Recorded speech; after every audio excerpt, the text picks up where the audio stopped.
esa religiosidad está matando a las personas, su espiritualidad. No, es que yo tengo tal religión y yo tengo la verdad, tú no. Sí, no, sin duda yo creo que en el momento que humanamente decidimos que tenemos la verdad absoluta, la religiosidad se vuelve una barrera para que muchas personas se puedan acercar a Dios. Y yo entendí que la gente no tiene problemas con Dios. La gran mayoría de la gente dice, mira, yo con Dios no tengo problemas. Yo quiero que Dios sea parte de mi equipo. Pero la iglesia es otra cosa. Ciudad de México no necesitaba una iglesia más, sino una iglesia diferente. Una iglesia en donde yo pudiera invitar a mis amigos que no son de iglesia, pensando en cómo hacemos para que la gente quiera ir, cualquiera. Y esa es la mentalidad con la que iniciamos Vida In. Entonces pensamos, enseñanza bíblica práctica, vamos a quitar la religiosidad y vamos a hacerlo bien hecho, con excelencia.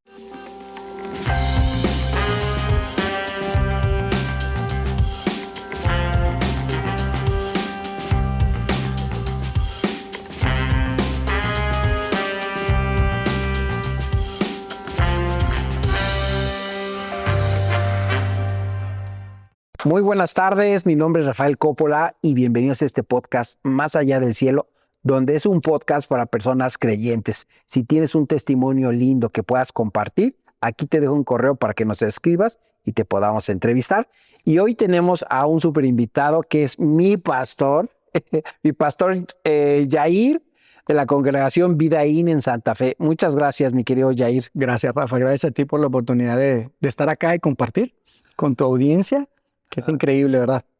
No, al contrario, pues muchas gracias. Mira, la verdad es que en este podcast lo que queremos es traer personas creyentes de la denominación que sean, pero que tengan esa historia que puedan inspirar a más gente, que se den cuenta que hay algo más grande que nosotros, que Totalmente. tenemos que rendirnos ante Él y dirigirnos con Él porque suceden muchos milagros en la vida y por eso quiero que la gente escuche tu historia, que sabemos que tienes un gran trabajo en una gran compañía, que mucha gente piensa que pues el pastor pues que ni le va bien porque pues nada más es, ¿sabes? Como que hay mucha religiosidad que dentro de la religiosidad cae en la mediocridad, de la pobreza, de la escasez, Wow, sí. y que puede haber alguien que tenga una iglesia linda, pero que viva él, no de lo que hace la iglesia, sino que tengas tu trabajo.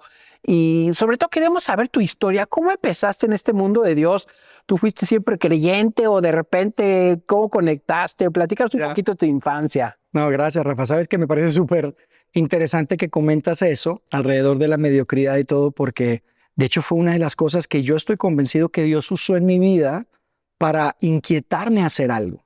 La realidad es que yo crecí en un hogar cristiano, una familia en la que íbamos todos los domingos a la iglesia.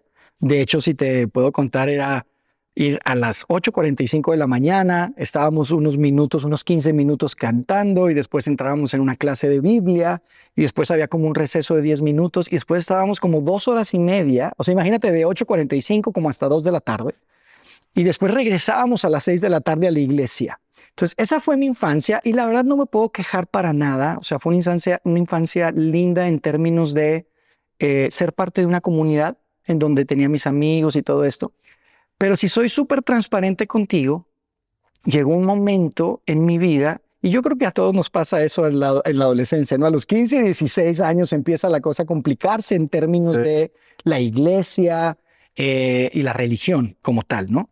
Y llegó un momento en mi vida en el que yo me daba cuenta que yo no podía invitar a los amigos que empezaba a hacer en la escuela. Yo y mi familia somos de Monterrey.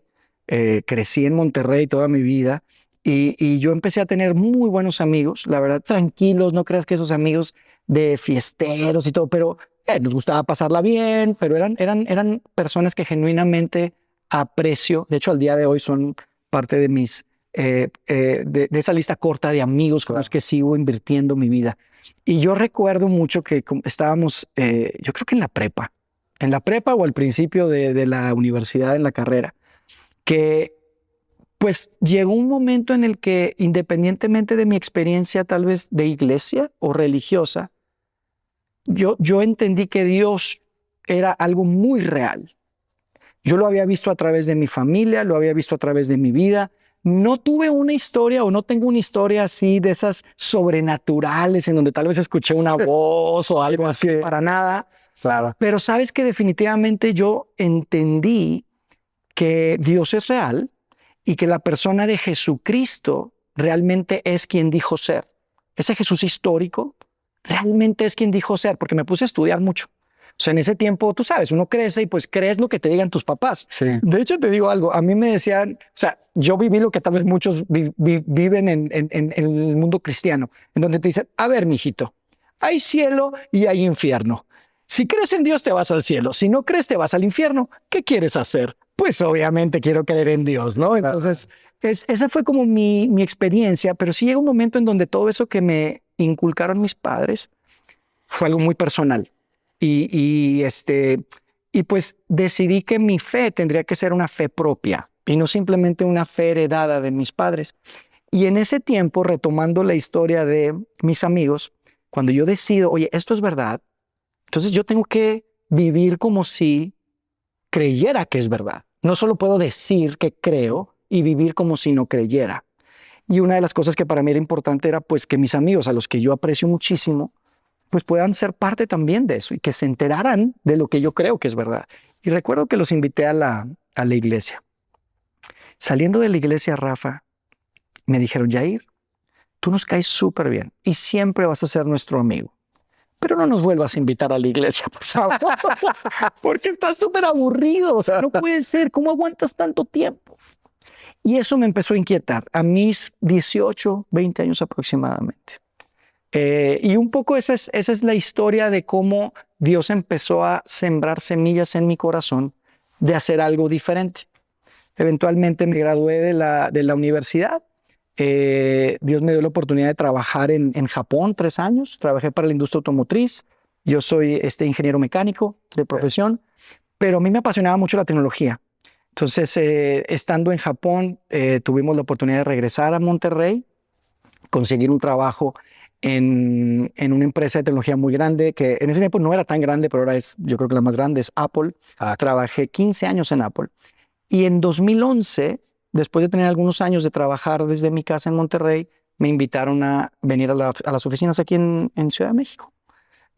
Y esa fue la razón por la que nos movimos nuestra familia, mi familia y yo, a Ciudad de México por el trabajo en Apple en ese tiempo. Yo pensé que ese era el plan. Y fue eventualmente que Dios empezó a inquietarme más y más para hacer algo diferente, porque tuvimos una experiencia en iglesias que la verdad muy buenas iglesias aquí en Ciudad de México. Tú sabes, hay muchas iglesias en Ciudad de México, grandes, chiquitas, medianas, de las que tú quieras. Pero yo llegué a entender de parte de Dios que Ciudad de México no necesitaba una iglesia más, sino una iglesia diferente. Una iglesia en donde yo pudiera invitar a mis amigos que no son de iglesia, como aquellos amigos cuando tenía 18 años que no acostumbraban a ir a la iglesia, o que tal vez sí iban 2 veces al año, ¿verdad?, a misa, porque como es la gran mayoría, somos honestos. Sí. Aquí en México la gran mayoría en nuestra cultura, ¿verdad?, pues van en alguna boda, en algún bautismo, en algún funeral a la iglesia, pero no es una costumbre. Aunque sí la gente dice yo soy católico, yo soy seguidor de Jesús o yo soy cristiano, la gran mayoría no va a la iglesia y no le gusta la iglesia. Y yo entendí que la gente no tiene problemas con Dios. En realidad, yo nunca he encontrado, no sé si en tu experiencia, Rafa, has tenido una conversación en donde alguien te diga, ¿sabes qué? Yo sí no quiero saber nada de Dios. Sí, no, raro. No quiero que Dios sea parte de mi equipo. O sea, es muy raro. La gran mayoría de la gente dice, mira, yo con Dios no tengo problemas. Yo quiero que Dios sea parte de mi equipo. Pero la iglesia es otra cosa. Sí. Y sabes, eso es lo que me inquietaba. Eso fue lo que me inquietó y fue lo que empezó a movernos a mí y a mi familia a iniciar un pequeño grupo en mi casa. Los viernes nos juntábamos con un grupo de amigos, éramos 4 parejas. Teníamos hijos pequeños. Todo nace porque mi esposa se encuentra con una vecina en el complejo residencial donde vivíamos y dijeron, oye, ¿por qué no nos juntamos los viernes para pedirle a Dios por nuestros hijos? Teníamos hijos de la misma edad. Entonces dijimos, oye, pidamos a Dios por nuestros hijos, nos juntamos los viernes. Y eso inició un pequeño grupo que se convirtió en mi familia, un grupo de amigos que no nos conocíamos, nos juntamos para orar por nuestros hijos. Pero eventualmente ese grupo se convirtió en lo que hoy es una iglesia local aquí en Ciudad de México. Y bueno, pues hay un montón de detalles ahí en la historia, pero un poco fue, en mi experiencia, lo que me movió mucho fue a empezar y lo que me inquietó en términos de iniciar una iglesia diferente era esa realización, ¿verdad? De que la gente no tiene problemas con Dios, pero sí con la iglesia. ¿Cómo hacemos una iglesia a la que a todo el mundo le encante asistir? Una iglesia donde tus hijos te levanten el domingo por la mañana y te digan, papá, vamos a la iglesia porque si no, vamos a llegar tarde o si no, me lo voy a perder. Claro. Oye, eso no es común. Y esa es la mentalidad con la que iniciamos, Vidaín. Okay. Pensando en cómo hacemos para que la gente quiera ir. Y no estoy pensando en gente religiosa o gente necesariamente que sea cristiana, católica, cualquiera. La gente que no se considera nada. Hay mucha gente que no se considera nada en nuestro país. Cada vez es más la gente que se está desasociando de la religión. ¿Y cómo hacemos una iglesia para esas personas? Y eso fue lo que nos motivó. Todo empezó en mi casa, en un pequeño grupo, donde estudiábamos la Biblia, donde buscábamos hacerla muy práctica. Y yo creo que eso es un gran diferenciador y es algo que desafortunadamente yo he visto en muchas iglesias que la enseñanza no necesariamente es práctica. La enseñanza es para conocimiento. Hay que tener mucho conocimiento. De hecho, yo te digo algo, yo crecí en una iglesia así. Tú llevabas una clase, ¿verdad? Clase de Biblia, digamos la 101, como dicen los gringos. Ah, sí. Y cuando pasas la 101, ahora la 201 y luego la 301 y vas avanzando. Y entonces conforme vas avanzando en tu conocimiento, vas creciendo espiritualmente. Y hago así entre comillas porque equiparan crecimiento espiritual con conocimiento bíblico. Claro. Y sabes que son cosas muy diferentes. He visto gente que conoce la Biblia, pero espectacularmente, y toman decisiones muy malas en su vida y lastiman y hacen cosas que no necesariamente reflejan lo que es un seguidor de Jesús. Entonces, una de las cosas que nosotros decidimos al inicio, cuando empezamos a invitar a más gente, ¿verdad? Y hacer pequeños eventos en el salón de eventos de la colonia donde yo vivía, era hacer que hubiera un espacio y un ambiente donde la enseñanza bíblica sea práctica y que la gente se pueda llevar algo práctico entre semana para aplicar, para crecer espiritualmente. Yo lo equiparo siempre a comprar un montón de galones de pintura para pintar tu casa y una vez que los compras, pues los tienes ahí en la banqueta probablemente y te le quedas viendo a tu casa. Tú puedes tener los galones, pero si no aplicas la pintura, no hace ninguna diferencia. Claro. Y es exactamente lo mismo con la enseñanza bíblica. Entonces nosotros buscábamos hacer un espacio donde la enseñanza bíblica fuera práctica, que eso era muy importante, pero sí pensando en aquella persona que, digamos, es el de afuera. ¿Sabes? El apóstol Pablo, cuando escribe en sus cartas, hace referencia a estos términos, los de adentro y los de afuera. Los de adentro, pues, son los de iglesia o los que tienen ya una relación, ¿verdad? Que normalmente van a la iglesia. Y los de afuera, los que no. Y nosotros pensábamos, basado en las cartas de Pablo, ¿y cómo hacemos una iglesia que le guste a los de afuera? Entonces pensábamos, tenemos que quitar la religiosidad. La religiosidad se vuelve una barrera para que muchas personas se puedan acercar a Dios. Entonces decidimos la enseñanza bíblica práctica, tenemos que quitar la religiosidad. ¿Qué significa quitar la religiosidad? Pues que el lenguaje sea normal. O sea, tú sabes, Rafa, nos vemos los domingos y hablamos como hablamos entre semana, ahorita. Sí. No decimos, hola hermano. Yo me acuerdo que cuando estaba chico, una ocasión, había unos pues los varones les decían el grupo de varones y cuando te saludaban te decían, ¿qué tal está usted, varón de Dios? ¿Cómo le dio esta semana? Y yo decía, Dios mío, yo no hablo, o sea, qué pena, o sea, no hablamos así. Entonces quitamos esa religiosidad, quitamos cierto lenguaje, quitamos ciertas tradiciones que realmente no necesariamente suman a la experiencia de fe de las personas. Y la tercera cosa que pensamos es, vamos a hacerlo bien hecho, que atiende a lo que comentabas. Por eso me pareció muy interesante que dijiste mucha mediocridad. Dijimos, tenemos que hacerlo excelente. Si vamos a hacer algo para Dios, lo vamos a hacer bien. Yo, como te comentaba, tuve la oportunidad y sigo teniendo la oportunidad, gracias a Dios, de ser parte del mundo corporativo y las cosas y las exigencias son muy altas. El nivel de ejecución que se requiere, el nivel de preparación que se requiere para ser exitoso es alto. Y yo lo que pensaba era, si Dios me dio una habilidad para hablar en público, para liderar, yo no creo que me lo haya dado simplemente para que me vaya bien en el mundo corporativo. Y eso fue algo que Dios me puso. O sea, yo recuerdo exactamente el día y dónde estaba. Estaba en mi casa, teníamos unas puertas en el antecomedor que daban a un pequeño jardín y recuerdo abrir las puertas y que de muchas maneras no te puedo decir que fue una voz audible, ni mucho menos, pero yo entendí que de parte de Dios me estaba diciendo, Yair, yo te hice de tal manera que te sintieras cómodo con un micrófono porque quiero que lleves mi mensaje. No solamente para vender iPads y para vender Macs y para vender esto, quiero que lleves mi mensaje. Y eso para mí fue algo muy poderoso, que me llevó y me motivó a seguir dando pasos en esta experiencia de plantar una iglesia diferente en Ciudad de México, ¿no? Para la gente que no le gusta la iglesia, pensando sobre todo. Entonces pensamos, enseñanza bíblica práctica, vamos a quitar la religiosidad y vamos a hacerlo bien, bien hecho. Claro. No, con excelencia. Fíjate, y tocas puntos muy importantes porque hoy yo yo creo que toda la gente que nos está viendo va a identificar que hay mucha separación. No, es que yo tengo tal religión y yo tengo la verdad, tú no. Claro. Nosotros somos el pueblo de Dios, ustedes no.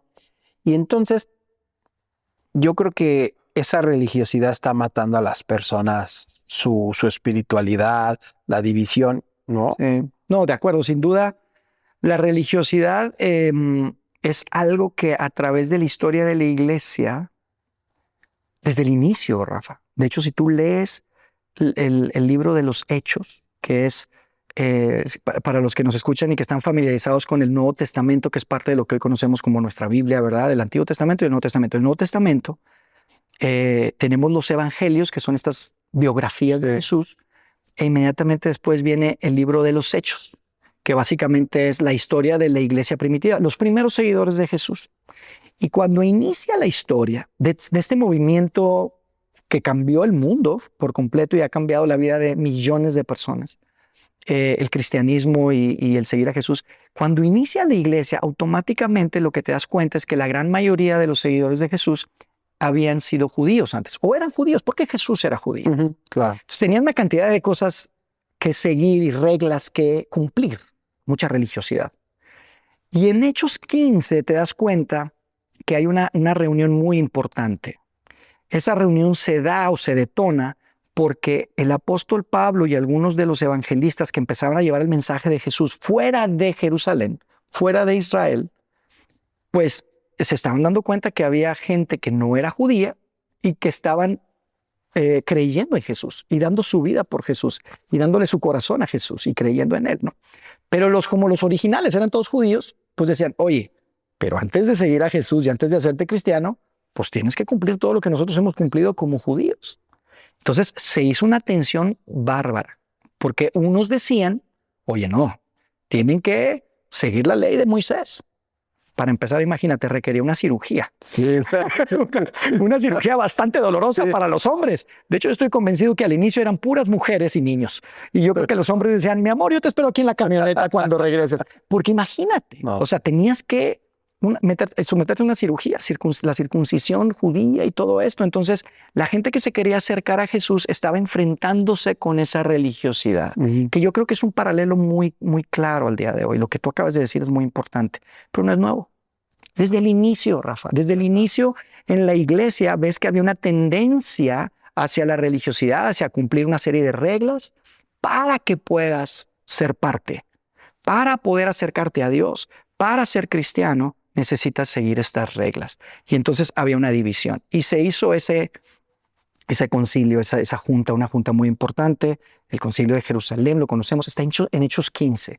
Y lo pueden leer tu audiencia. Creo que sería súper padre que puedan ver cómo empiezan a discutir. Ahí estaban los grandes. O sea, ahí estaba Pedro, ahí estaba Santiago. En ese momento Santiago, el que la Biblia identifica como el hermano de Jesús, era el mero de la iglesia en Jerusalén. O sea, era, digamos, el líder principal de la iglesia. Entonces estaba Santiago, estaba Pedro, estaba Pablo, habían los meros buenos. O sea, los santos, todos los que hoy conocemos y veneramos, ¿verdad? Mucha de nuestra cultura los venera. Yo te digo algo, estaban todos ahí y Pedro se levanta y le dice a la audiencia cuando estaban diciendo, no, se tienen que ser judíos, pues aquí la circuncisión y todo eso. Y Pedro dice, oigan, si ni nosotros siendo judíos podemos cumplir con las reglas, ¿por qué les ponemos esta carga a ellos? Se están tratando de acercar a Dios. Y entonces empezó y un debate tremendo. Lo pueden leer. Pero en Hechos 15, 19, al final de toda la argumentación, que imagínate como un juicio, ¿verdad? Yo me imagino de los que estaban a favor, los que estaban en contra, de que los gentiles, les llaman los gentiles a todos los que no son judíos, ¿verdad? O sea, todo el mundo, sí, que ellos somos gentiles. O sea, si no somos judíos, somos gentiles. Entonces, ¿cómo los gentiles se van a acercar? Pues entonces, después de todo el debate, se levanta Santiago, que era el que tenía la última palabra de muchas maneras. Hechos 15, 19, y Santiago dice lo siguiente, dice, es mi convicción que debemos de dejar de colocar obstáculos para aquellos que se quieren acercar a Dios. Entonces, deshagámonos de esa religiosidad. Y les dice, mira, que cumplan 3 cosas. Que se abstengan de comer ciertas comidas que no son de judíos, porque pues, qué asco, ¿no? O sea, es como si tú y yo vamos a China y quieren comerse ahí un perro o algo. Entonces, claro, eso no. Entonces, eso que no lo hagan, porque hay muchos judíos que se sentirían muy incómodos con eso. La otra tenía que ver con un tema de también alimenticia, de alimentos que se habían entregado a ídolos.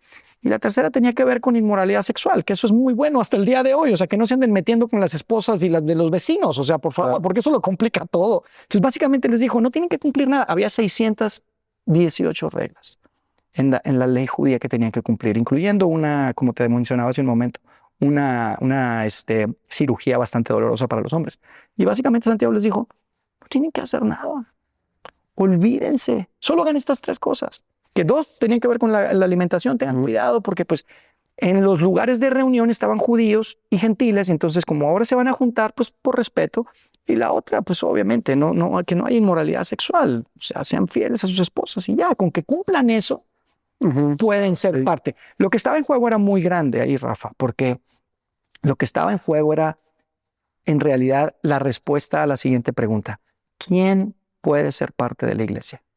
¿Quién puede ser parte de este movimiento? Es lo que decidieron en ese momento. Y en el momento que Santiago, y después del debate y que Pablo está ahí, porque Pablo había estado en un lugar que se llama Antioquía, de hecho. Antioquía es el de Colombia. Antioquía, que no era parte del territorio judío, y mucha gente estaba creyendo en Jesús. Pablo, tú seguramente has escuchado de las grandes historias de sus viajes y el evangelista. De hecho, yo creo que el principal promotor del cristianismo en el primer siglo, más que cualquiera. En ese lugar, en Antioquía, mucha gente estaba acercando a Dios, pero venían unos y les decían, no, te tienes que circuncidar, no sé qué. Entonces, de ahí sale todo esto. De hecho, en Antioquía fue el primer lugar donde les llamaron cristianos por primera vez. Entonces, Hechos 15 para mí fue un pasaje determinante en la visión de una iglesia diferente, en esa visión de una iglesia sin religiosidad, una iglesia donde haya enseñanza bíblica práctica y una iglesia donde se hagan las cosas excelentes. Y a eso nos referimos cuando decimos queremos ser una iglesia diferente, no porque creamos que seamos mejores que otros, ¿verdad? Como te comenté, hay muy, muy buenas iglesias, pero creo que nuestra iglesia, en lo que nos hemos enfocado, basado en esta visión, es que ser esa iglesia en donde sea fácil invitar a alguien. Y no sé si esa es toda tu experiencia, yo espero que sí. No, sí. Pero que digas, yo aquí sí te puedo invitar, aquí no te van a ofender, nadie te va a decir nada, habla normal. Y la enseñanza es práctica. Sí, como que es muy familiar y hoy pues te esperas pues de que van a gritar y acá y allá y cosas así. Y no, pues, es algo normal. Sí. Es más, la música, todo el ambiente es muy familiar. Sí, la verdad es algo de lo que pues disfrutamos mucho en hacer, disfrutamos mucho. Nos apasiona mucho porque sabemos que cada domingo, y esto es parte de lo que siempre hablamos con el equipo, cada domingo es el primer domingo de alguien, ¿sabes? Y tenemos que pensar que probablemente esa es la única oportunidad que alguien va a tener de estar expuesto a una cita divina, literalmente. Sí.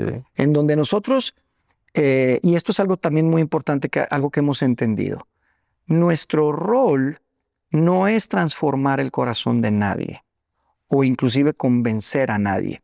Eso es algo que creemos y vemos a través de la palabra de Dios, que es el Espíritu de Dios quien hace eso. El Espíritu de Dios es el que te mueve a creer, a hacer. Es el Espíritu de Dios. Nosotros, imagínate que lo que buscamos hacer es pues una cita, como cuando tienes 2 grandes amigos que quieres mucho y que dices, ustedes deberían de salir. O sea, ustedes deberían de conocerse. Esa amiga soltera, ese amigo soltero y que dices, oye, mira, les voy a preparar una cena y les voy a poner velitas y vamos a poner música de fondo y a ver si se enamoran. Sí, claro. Eso es lo que estamos buscando. Es una analogía, obviamente, Sí. muy simple, tal vez y burda, pero Claro. lo que buscamos es hacer una cita divina donde ponemos la mesa y ponemos todo para que alguien probablemente pueda pues encontrarse con su Padre Celestial por primera vez o reencontrarse después de mucho tiempo de haber estado alejado. Entonces, detrás de cada palabra que decimos, de cada mensaje que entregamos, detrás de cada canción que se canta, estamos pensando, es el primer domingo de alguien y probablemente es alguien que viene con tantas cosas en su corazón, en su mente, y el mensaje de un Padre Celestial que lo ama, que la ama, le puede cambiar la vida. Entonces, hagámoslo de la mejor manera. Claro. Y preparemos. Entonces, en eso pensamos nosotros. Sí, y tienes razón, porque yo creo que hoy la gente viene bien golpeada, ¿no? Yo crecí con los testigos de Jehová, estás ya golpeado, no quieres saber de nada. Hay otros, o sea, desgraciadamente las religiones son las que a veces te alejan a Dios. No es que soy tal religión católica y pues yo tengo la verdad porque Jesús instituyó y cuando no instituyó y hay tanta separación. Sí. Y encontrar esto, híjole, que puede hacer la diferencia, que en mi caso así ha sido. Sí, no, sin duda yo creo que en el momento que humanamente decidimos que tenemos la verdad absoluta en términos de quién puede ser o que quién sí está dentro y quién no está dentro, ¿verdad? Como un poco lo que pasó en ese momento en el primer siglo, creo que levantamos una barrera. Sin duda levantamos una barrera. Para nosotros hay algo muy importante que siempre ponemos sobre la mesa. Bueno, dos cosas que tal vez te puedo compartir que creo que están conectadas con esa experiencia y esto que mencionas. Una es la siguiente.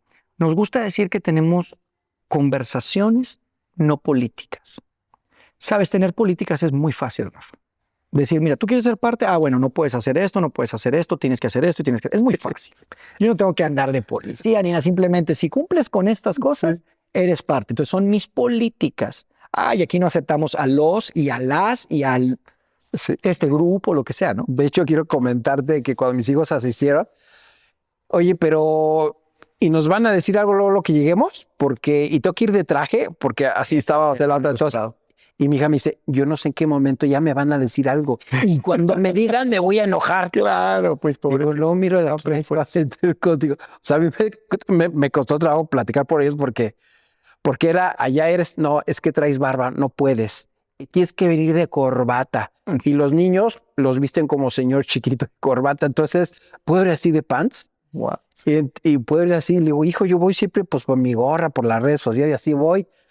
Entonces ellos no podían creer. Digo, no, es que hay algo. En un momento nos van a decir al rato. Y me encanta tu historia porque eso es precisamente, eso es lo que nosotros soñamos. Que estas personas como tu familia que estaban tal vez puedan decir, órale, sí, no me dice nada. Yo puedo ser quien soy, puedo venir y puedo meter mi café. Wow, puedo meter mi café también. O sea, ese tipo de cosas también son... Ah, sí, ¿eh? Sí, ¿no? Oye, que ya nos pasó que en una sí nos dijeron, no puede entrar con bebidas. Y le digo, mi esposa que le encanta el cafecito, le digo, vete por tu cafecito.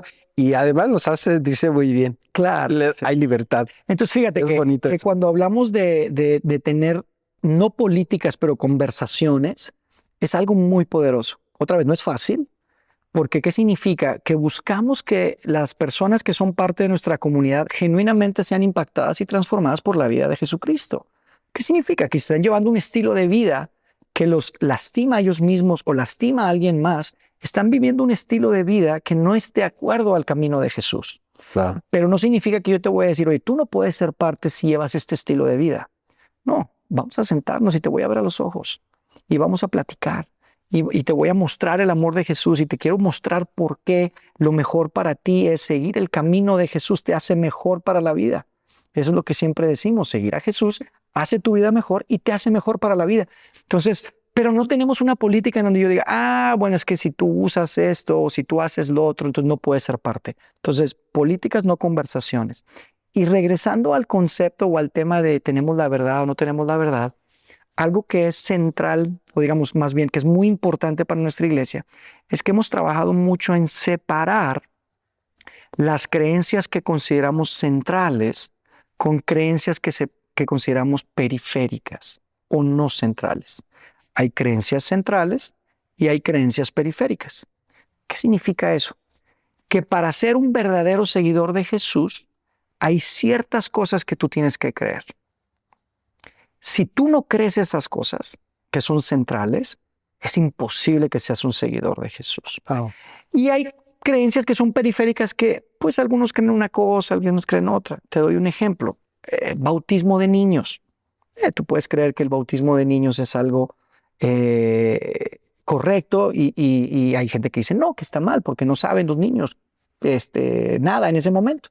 Pero hay interpretaciones bíblicas que tienen que ver con ser hijos del pacto y tiene un significado muy lindo. Los católicos también lo hacen, algunos protestantes también lo hacen, como los presbiterianos. Entonces, ¿pero qué es eso? Si bautizas o no niños, que si cantas música contemporánea o no, o himnos o cánticos, que si levantas las manos o no levantas las manos, que si se pierde la salvación o no, son creencias periféricas. Entonces, fíjate lo siguiente. Entre más creencias periféricas tú coloques en la tina de centrales, va a ser más difícil atraer a alguien de afuera. ¿Sí me explico? Sí, Hay creencias periféricas y periféricas, pero para cada quien son diferentes. Para mí hay unas creencias centrales, para ti tal vez para mí hay 3 creencias centrales. Tal vez para ti son 5. Entre más creencias centrales tengas, va a ser más difícil alcanzar a alguien. Va a ser más fácil el levantar una barrera. Porque si tú dices, el bautismo de niños es central para mí, y digo, órale, pues no, yo no puedo. Entonces ya levanté una barrera. Entonces, una cosa que hemos distinguido y que hemos trabajado mucho es en buscar que nuestras creencias centrales realmente sean centrales. Y no confundamos creencias periféricas con creencias centrales. Entonces, si tú me preguntas, la principal creencia central es ¿quién es Jesucristo? Si tú respondes a esa pregunta de la manera que se alinea con lo que Jesús dijo de sí mismo, tú puedes ser cristiano. Ahora, hay algunas otras centrales, ¿verdad? Tenemos un Dios que se presenta en 3 personas diferentes. Claro. Eso es evidente, es muy difícil de comprender humanamente, ¿verdad? Pero así como un plano es tridimensional y 2D, o sea, hay muchas analogías que pudiéramos platicar interesantes, pero Dios es Dios Padre, Dios Hijo y Dios Espíritu Santo. Entonces, esa es una creencia central. Para mí, por ejemplo.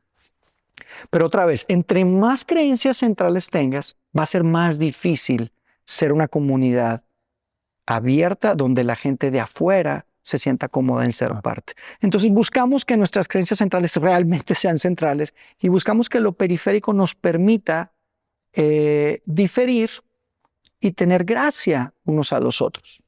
Lo decía San Agustín, o sea, en lo central unidad, en lo periférico pues gracia. O sea, tenemos que... Entonces, por ejemplo, yo te puedo decir algo muy padre de nuestra iglesia, es que tenemos un equipo de líderes que inclusive tenemos creencias periféricas diferentes.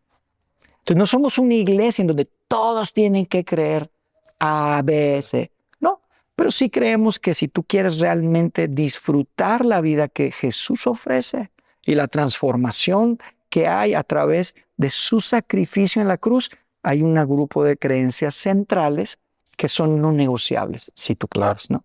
Entonces, eso es un poco nuestro abordaje hacia esa área de, oye, yo tengo la verdad, tú tienes la verdad. Pues mira, podemos diferir siempre y cuando sean periféricas. Claro.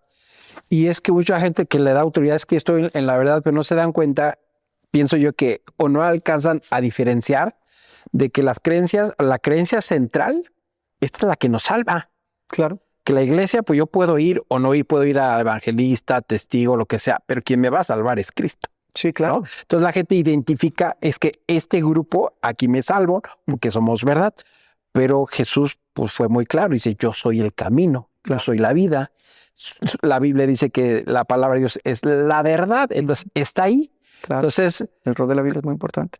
Donde conecta toda la gente que ahí no, si la gente creo que leyera y entendiera lo que dices Hechos, Romanos, el pueblo Israel, el pueblo gentil, se va a hacer uno solo, donde entramos todos. Claro. Y entonces a veces es donde está la región, es que yo soy en esa región y tú estás. Entonces cuando podríamos estar unidos todos, porque los que nos une es Cristo. Definitivamente, fíjate que esa es parte de lo que, bueno, a mí me apasiona muchísimo y es parte de lo que a mí me encantaría que que pudiéramos avanzar y seguir creciendo en esa comprensión de lo siguiente. El plan de Jesús para salvar al mundo es uno solo. Y ese plan es la iglesia, es su movimiento. O sea, no tiene plan B. Y para mucha gente, hoy, ojalá ahorita que los puedas aclarar, para mucha gente la iglesia es el edificio, es una iglesia que tiene una cruz ahí. Sí, para nada. Identifican que es el edificio, pero realmente para la gente que no, que es la iglesia. Y sí, fíjate, está súper interesante que menciones eso. De hecho, para las personas que nos escuchan, tienen que saber que hicimos toda una serie de conversaciones alrededor de la palabra eclesía, que es la palabra original en griego de donde viene la palabra iglesia. Y hablamos a profundidad de lo que significa la iglesia, qué sí es y qué no es la iglesia. Y definitivamente te puedo decir, tuvimos de alguna manera, nos perdimos en la traducción, ¿verdad? Decimos lost in translation ahí a veces. ¿Por qué? Porque la iglesia no tiene nada que ver con el edificio. La iglesia tiene todo que ver con el movimiento de Jesús. De hecho, para mí, la profecía favorita personal que tengo de Jesús, que jamás hizo, es la profecía de su iglesia.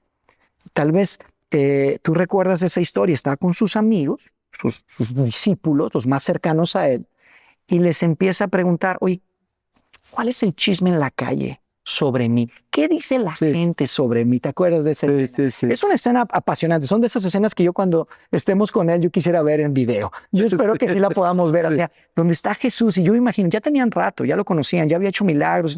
Jesús le pregunta, ¿qué dice la gente de mí? Y entonces empiezan a contestar, no, pues unos dicen que eres Juan el Bautista, otros dicen que eres Elías, reencarnado, y pues hay mucho chisme, Jesús, y todo. Pero Jesús después llega a lo que realmente le interesaba en la pregunta y les dice, muchachos, pero ¿ustedes quién creen que soy? Y esa es la pregunta que tú y yo nos tenemos que hacer, Rafa. Esa es la pregunta que cualquier persona que pisa la faz de esta tierra tiene que hacerse. ¿Quién es Jesús? Para ustedes, muchachos, les dijo Jesús. Y entonces ahí es donde Pedro se saca un 10. Pedro siempre la regaba. Pedro era súper impulsivo y siempre se metía y respondía de más y se enojaba y terminó al final, tú conoces su historia, negando a nuestro Señor. Pero ese día, sí lo hizo súper bien, porque ese día se sacó un 10 y le dijo, Jesús, tú eres el Cristo, el Hijo del Dios viviente. Tú eres quienes esperábamos, tú eres a quien esperábamos. Eres el Mesías, el último y máximo Rey de Dios. Tú viniste a salvarnos. Y entonces ahí Jesús le responde y le dice, tienes razón, Pedro. Tú tienes razón con lo que dices. Y eso que dices es tan importante. Y aquí hay una diferencia de interpretación entre la Iglesia católica y fuera del catolicismo. Pero no importa. Yo te digo algo, para mí esa es parte de las cosas periféricas, Rafa, de las que hablamos hace un momento. Pero la Iglesia católica dice que ahí Jesús le responde y sobre esta piedra, y como Pedro significa roca, solo que la traducción del original en arameo se traduce la palabra en arameo que hablaron fue diferente a la que se usó para escribir, porque la que se usó para escribir fue griego. Y en griego es muy interesante porque sí hay una distinción en las palabras de roca. Y eso es simplemente cultura general. Claro. No es tan importante, pero Jesús hace una distinción. Dice, y yo te digo que tú eres Pedro. Y la palabra en griego es piedrita. Y sobre esta piedrota, y entonces los protestantes o los evangélicos interpretan que esa piedrota es la declaración de Pedro sobre quién es Jesús. Entonces, el fundamento de la iglesia, la base de la iglesia, no es Pedro, es quién es Jesucristo, es su movimiento. Ahora, Pedro, en ese momento también, de alguna manera, Jesús le entrega las llaves y es el líder principal. Y por eso muchos dicen es el primer papa. Y eso está bien, yo no tengo problema con eso. Pero lo que sí es importante es, cuando se dijo en arameo, pues ahí es donde es diferente, porque no estaban hablando en griego, estaban hablando en arameo. Pero cuando se escribe y cuando se decide escribir en griego, los evangelistas escriben esa diferenciación. Pero eso es periférico. Lo que sí es importante es que la eclesía de Jesús nace ese día. Ese día es cuando, no nace ese día, más bien, es la profecía de la eclesía de Jesús ese día. Esa es la profecía que Jesús dijo. Dijo, ni siquiera el poder, las puertas del Hades, ni siquiera la muerte va a detener mi movimiento. Y entonces a mí yo imagino esa escena, es espectacular. O sea, un Jesús diciéndole, Pedro, lo que acabas de decir. Y no fue porque seas muy listo, Pedro, le dice. Le dice, no te lo reveló nadie. Ese fue mi Padre, Sí. que te lo reveló. El Espíritu de Dios te lo reveló. Y le dice, Pedro, eso que acabas de decir, esa es la neta, Pedro. Y sabes, sobre esa roca yo voy a crear un movimiento y ni la muerte va a poder detener ese movimiento. Y Rafa, es increíble, estamos más de 2000 años después hablando de esto. Ponte a pensar, se cumplió la profecía. A mí me emociona muchísimo, me pongo hasta chinito de pensar que esa noche o esa tarde que estaban ahí probablemente en una fogata, Jesús con sus discípulos preguntando cuál era el chisme sobre él y qué es lo que creían de él, Pedro dice la verdad y Jesús dice, sobre eso que acabas de decir, yo voy a empezar un movimiento.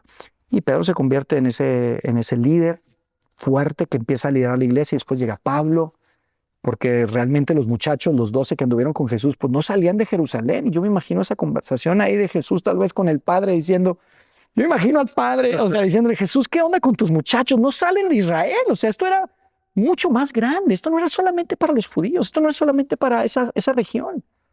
Y veían que había un tipo bárbaro que los andaba persiguiendo y amedrentando, que era Pablo, Saulo de Tarso. Sí. Y yo me imagino que ahí fue donde decidieron los dos, mira, vamos a reclutar a ese muchacho. Ese que nos anda persiguiendo y que nos está limitando, mejor vamos a reclutarlo. Y Pablo se convierte en el principal promotor de la iglesia, pero no tenía nada que ver con un edificio, no tenía nada que ver con un lugar físico, tenía que ver con un movimiento, con un grupo de personas. O sea, si hoy la gente entendiera, si Dios dijera, voy a quitar los edificios de todas las iglesias, por no está quitando nada.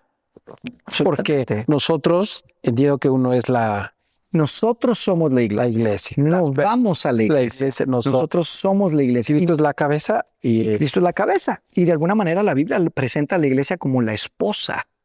Sí. ¿No? Y entonces eso es muy padre porque también es importante pensar en esto. Fíjate, esta es una reflexión importante.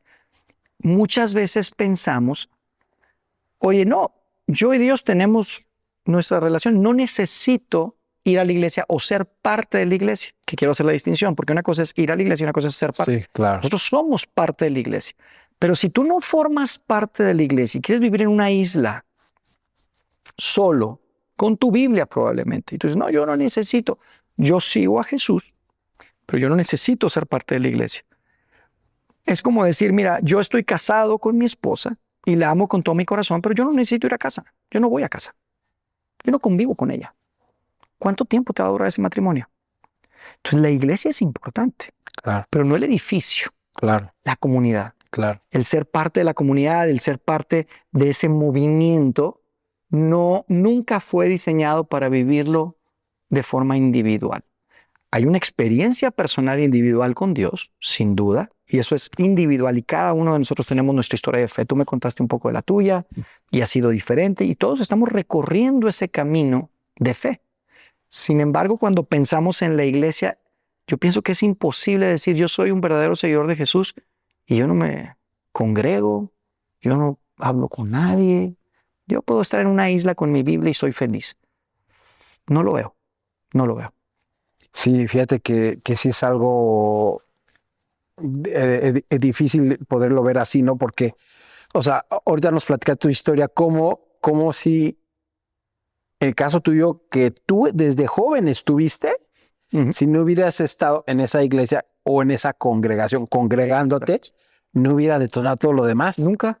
Entonces, y con sus errores, Rafa, ¿eh? Exacto. Imagínate, mis amigos me dijeron, no nos vamos a invitar, estaba súper aburrido. Claro, sí. Y hecho a medias, como tú mencionabas al principio, a medias, mediocre, sí, ¿no?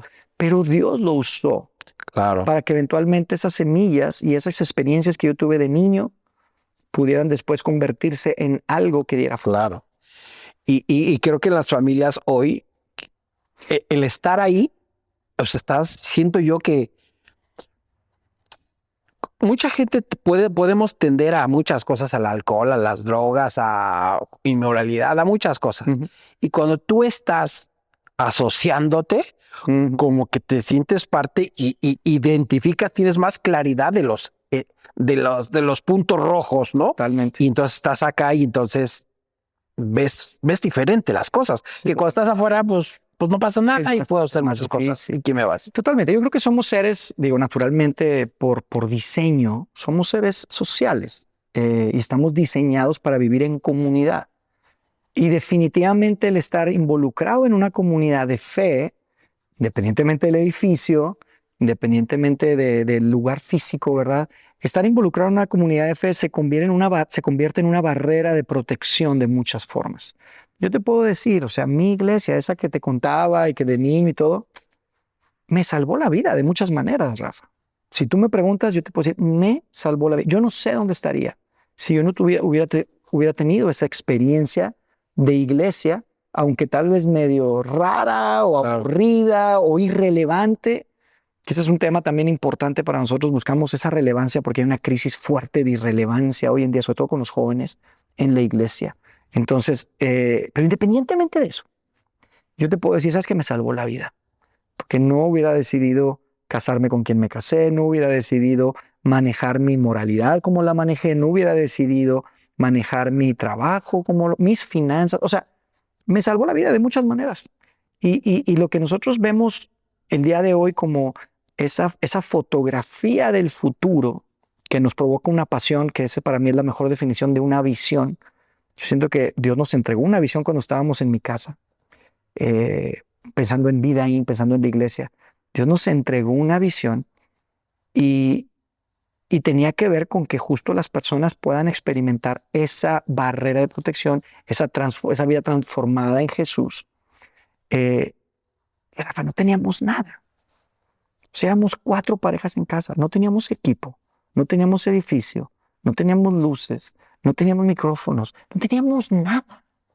Pero Dios nos entregó una visión de hacer una iglesia en donde realmente cualquier persona, de iglesia, no iglesia, católica, protestante, el que no se considera nada, testigo de Jehová, el que sea, puede decir, ¿sabes qué? Yo puedo ser parte de esa comunidad. Yo me siento cómodo entrando aquí. Así como tal vez con tu familia, que ¿a qué hora me van a molestar? ¿Y a qué hora me van a pedir? ¿Y a qué hora me van a...? Sí. Y que digan, oye, wow, no, es diferente. O sea, realmente es diferente.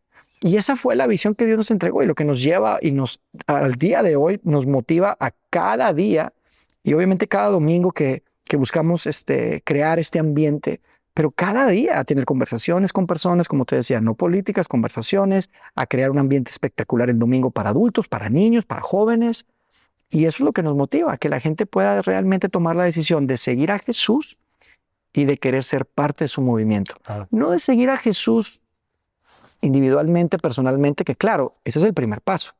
Pero sin duda, el diseño de Dios para su movimiento era que fuéramos parte de él. No que creyéramos solo en su movimiento. Quiero que seas parte del movimiento. Y muchas personas tienen talentos y dones y tiempo que necesita invertirse en su movimiento. Imagínate lo que podríamos hacer si todos los que somos seguidores de Jesús dijéramos, yo me comprometo con el movimiento de Jesús, quiero llevarlo hacia adelante. Y eso es lo que realmente creo que puede salvar el mundo, porque es el plan de Dios, como te decía. Claro, sí. No hay plan B. Sí, no hay otro. Claro, y creo que es como pertenecer a algo y nunca ir. Es como ahora el gimnasio, ¿no? Pues voy al gimnasio, pero pues ya me inscribí, pero pues nunca voy pues no me va a servir de nada, ¿no? Y yo que viví un tiempo así sin este tema, pues sí, Dios siempre ha estado presente, pero empiezas a ir y empiezan a pasar cosas y te das cuenta de muchas cosas que hay que trabajar. Sí. Ahora, Vidaín, para la gente que nos está viendo y que dice, hoy me gustaría tener algún lugar donde no me juzguen, donde no se metan en mi vida, ni que si yo soy porque yo hice esto en el pasado, me van a juzgar, ¿dónde la gente puede asistir? ¿Dónde hay Vidaín?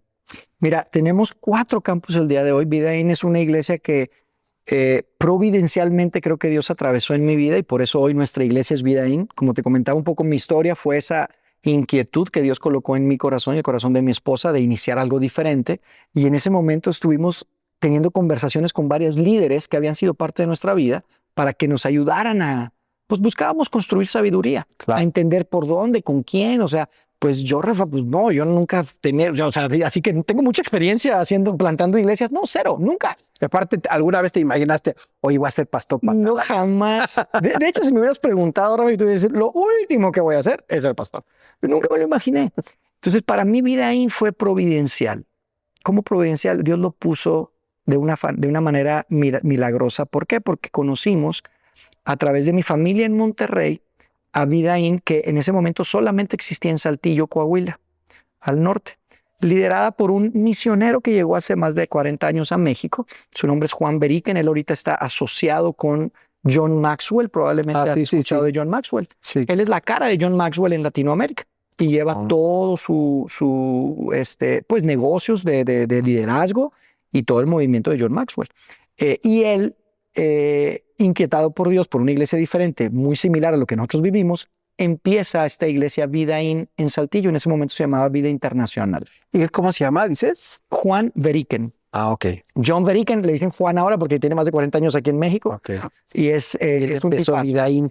Ahí él empezó Vida In, él tiene su podcast de liderazgo de John Maxwell. ¿Y cómo fue que se unió contigo acá en México? Es muy interesante porque justo en ese grupo de líderes que llevaban lo de John Maxwell, lanzan la iglesia en Saltillo y mi familia encuentra esta iglesia. Mi familia, interesante, después de una mala experiencia en la iglesia, en la que iban en ese momento, se encuentran con Vida In y dicen, wow, necesitamos una iglesia así en Monterrey. Y entonces mi familia de Monterrey de hecho es parte del equipo de plantación de una nueva Vida In, porque la original era Saltillo. Se lanza una nueva iglesia en Monterrey, 2014, y mi familia es parte del liderazgo allá. Y entonces, cuando nosotros al mismo tiempo, en paralelo está sucediendo que nosotros estamos en casa reuniéndonos los viernes y éramos más parejas, empezamos 4, y éramos como 40 personas ahí en casa, ya no cabíamos y teníamos que cuidar a los niños. Y entonces fue muy padre esa experiencia, pero en paralelo yo estoy teniendo conversaciones con mi hermano, que hoy en día de hecho es el pastor de Vida en Monterrey, Lauro de la Garza, y Lauro y yo empezamos a platicar y me dice, mira, esta iglesia es diferente. Una iglesia así es donde puedes invitar. Yo le platicaba, oye, son amigos, pero que no van a la iglesia. ¿Pero a dónde los invito? Y entonces empieza esa conversación y fue ese momento en el que a través de diferentes conversaciones que tuvimos, encontramos y conocí a Roberto Bautista. Roberto Bautista es alguien que Juan Beriken trae de Venezuela a México para ayudarle en el componente de liderazgo de John Maxwell. Pero Roberto Bautista se convierte y él se apasiona más por la iglesia que por lo del liderazgo. O sea, él llega a México por lo de John Maxwell con Juan Beriken, pero él más bien se dedica a lo de la iglesia y Juan le entrega la iglesia a él y él es nuestro líder principal hoy en día. Entonces Juan Beriken es nuestro pastor fundador de Vida In y Roberto Bautista es nuestro pastor principal de los 4 campos. Tenemos hoy en día 4 campos. Entonces fue Saltillo, luego Monterrey y luego tuvimos nosotros el privilegio de lanzar aquí en Ciudad de México hace 5 años. Y recientemente, hace un par de años, adoptamos una iglesia que teníamos la misma visión en Maracaibo, Venezuela, también por las relaciones de los venezolanos que son parte del liderazgo de nuestra iglesia. Entonces, la conexión es así. En paralelo, mi familia se encuentra con Vida In en Saltillo. Juan Beriken, que es el fundador, trae a Roberto. Roberto se dedica a esto, lo conozco y empezamos a tener conversaciones increíbles alrededor de soñar con una iglesia así en Ciudad de México. Una iglesia donde te puedas invitar a quien sea, que no importa tu pasado, aquí no hay todo lo que hemos hablado. Sí, claro. O sea, y entonces hoy en día tenemos 4 campos, en Saltillo, en Monterrey, aquí en Ciudad de México, que actualmente estamos reuniéndonos como sabes, en Camino Real Santa Fe, los domingos, pero creemos que Dios tiene algo mucho más grande para nuestra iglesia. Y estamos soñando con más campus en Ciudad de México, estamos soñando con más campus en Monterrey, y creemos que definitivamente hay mucha gente que nadie está alcanzando para Dios, precisamente por esas barreras, por esas diferencias, por eso yo tengo la verdad absoluta, porque yo soy el que estoy bien y tú eres el que estás mal. Y creemos que la fe realmente es para todos. La fe no es solo para algunos pocos, la fe es para todos. Y lo que soñamos es con una iglesia a la que a todo el mundo le encante asistir y que quieran participar y que quieran ser parte, ¿no? Entonces, por eso nuestro modelo es pues como lo conoces hoy en día, ¿no?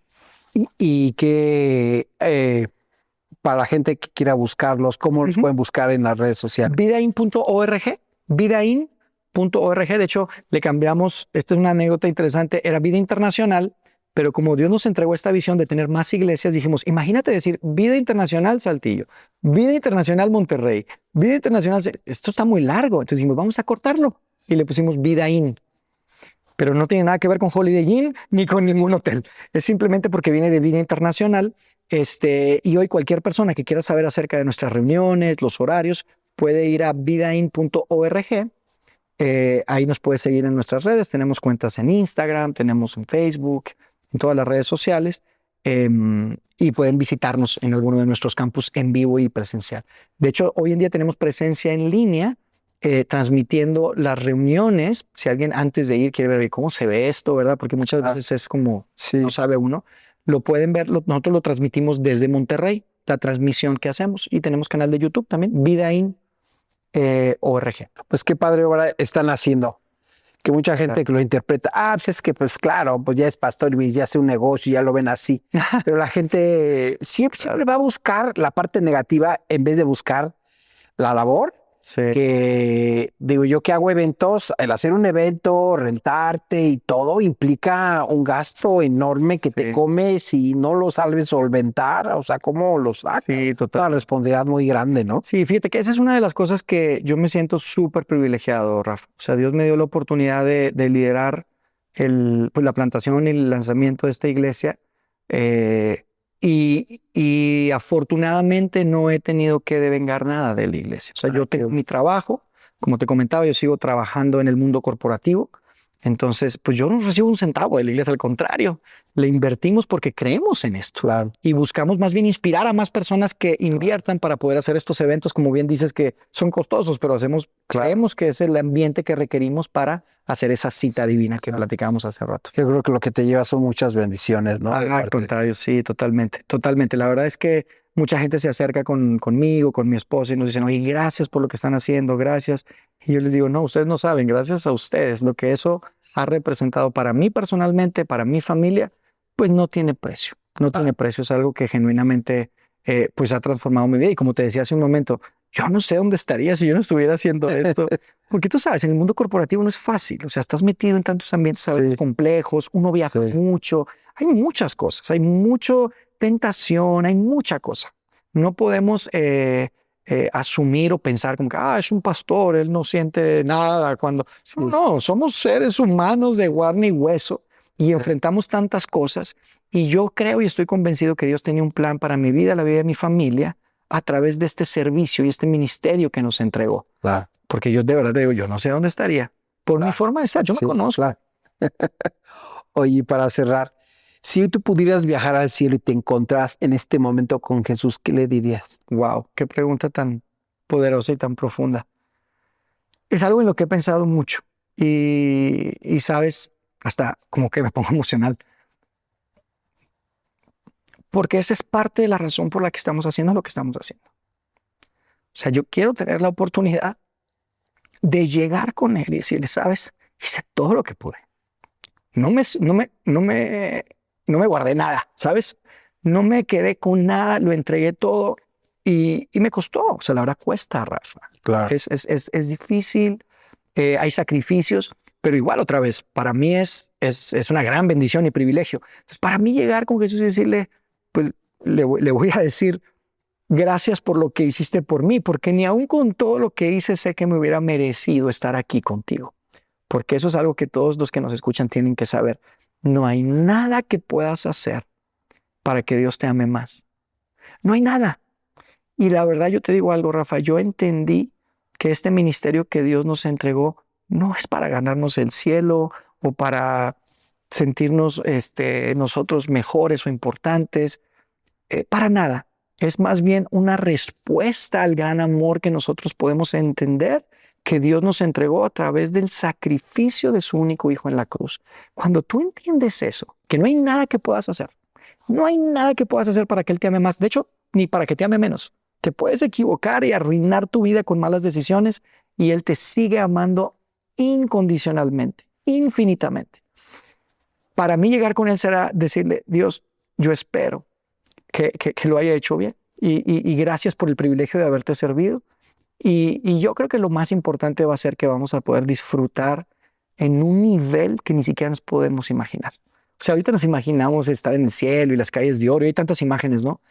Pero mira, lo que nosotros podamos imaginarnos en esta tierra, humanamente hablando, no tiene ni comparación. Es exponencialmente mucho más grande la alegría, el disfrute, satisfacción de estar cerca.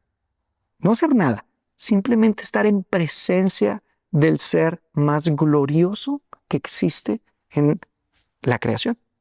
Imagínate estar con Jesús. Eso es. Por eso cuando leemos que Juan dice, y contemplamos su gloria, la gloria como del único Hijo del Padre, ahí es donde digo, no, wow, o sea, eso es satisfacción, eso es éxito, eso es lo máximo a lo que podemos aspirar. Entonces llegar al cielo no es llegar al cielo por el oro y las calles de oro y las casotas y las mansiones que nos vamos a ganar. No se trata de eso. La recompensa del cielo es estar con Él.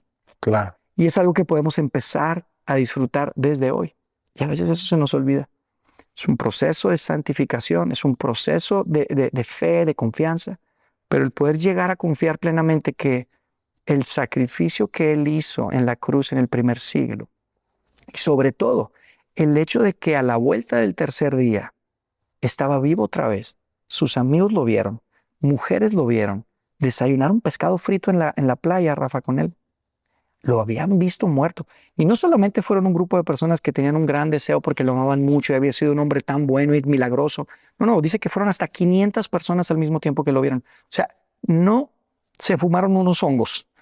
Él estaba vivo. El hecho de que Él está vivo hoy es la razón por la que podemos tener la confianza y la seguridad de que podemos eventualmente disfrutar de su presencia del otro lado de la eternidad. Y eso es lo más padre que podamos nosotros aspirar como humanos. Muchas gracias, Jair, por darte este tiempo y por lo que estás haciendo. Como dices, es tan gratificante que es una manera de poder ser correspondiente con ello, ¿no? Claro.